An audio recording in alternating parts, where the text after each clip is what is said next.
পাশের দল নেই, তবে দিলীপ ঘোষ তিনি এবার পাশে পেয়েছেন সিপিএম নেতা বিকাশ রঞ্জন ভট্টাচার্যকে। রাজনীতিতে ব্যক্তিগত সম্পর্ক তো থাকবেই, জগন্নাথ মন্দিরে যাওয়ায় কোনো অন্যায় নেই। দিলীপ বাবু দলের লাইন মেনেই কাজ করেছেন। মুখ্যমন্ত্রীর বাড়ির সদস্যদের সঙ্গে আমার সম্পর্ক রয়েছে। আমাকে যদি মুখ্যমন্ত্রী মমতা বন্দ্যোপাধ্যায় কোনো সামাজিক অনুষ্ঠানে ডাকেন, আমি কি সেই অনুষ্ঠানে যাব না? প্রশ্ন তুলে সরব বিকাশ রঞ্জন ভট্টাচার্য।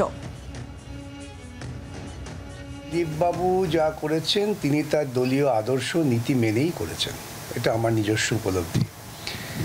জগন্নাথ মন্দির প্রতিষ্ঠা সরকারি টাকায়, এটা একটা সরাসরিভাবে আরএসএস নির্দেশিত পথ।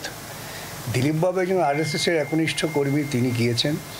এতে হয়তো এই রাজ্যের যারা প্রমাণ করার চেষ্টা করছেন যে আমরা বিজেপি করি কিন্তু তৃণমূল বিরোধী, তাদের অস্বস্তির কারণ হতে পারে, কিন্তু এটা প্রকৃতপক্ষে বিজেপি বা আরএসএসের আদর্শের সঙ্গে তৃণমূলের এই কার্যক্রমের কোনো সংঘাত নেই।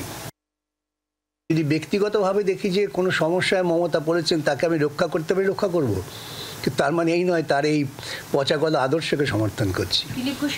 হ্যাঁ, আমার সঙ্গে দেখা নিশ্চয়ই, আমি তো সবাইকে বলি, বহু কংগ্রেসি, তৃণমূল, বিজেপিও যারা আইনের সাহায্যের প্রয়োজন মনে করেন তারা আমাকে বলেন, সাহায্য করি আমার সাধ্য মতো।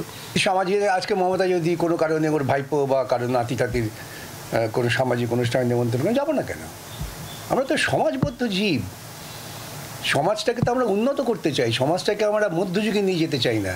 আমি কালীঘাটে ওর পরিবারের যারা আছেন সকলের সঙ্গে তো আমরা বন্ধুত্ব, পরিচয়, আলাপ, রাস্তাঘাটে দেখা হলে কথা হয়, কেন হবে না? অসুবিধায় পড়বে তাই আমি নাম করছি না, অনেকে তো আমার কাছে আসেন। মমতা বন্দ্যোপাধ্যায় বাড়ির লোক আপনার কাছে আসেন? হ্যাঁ, আসুন না কেন, অসুবিধা কি আছে? ভগবান লেনিননাথের আশীর্বাদধন্য বিকাশ ভট্টাচার্য, যিনি গো মাংসের মধ্যে সেকুলারত্বের স্বাদ খুঁজে পান, কিন্তু ফিসফিস করে সেলিম বাবুর কানে শুভরত্ব নিয়ে কথা বলেন না। তো অত্যন্ত দুঁদে আইনজীবী বিকাশ ভট্টাচার্য জানেন যে অন্যের বাড়ির জানলা খুলে হাত বাড়িয়ে কি করে ফোড়ন ছুঁড়ে দিতে হয়।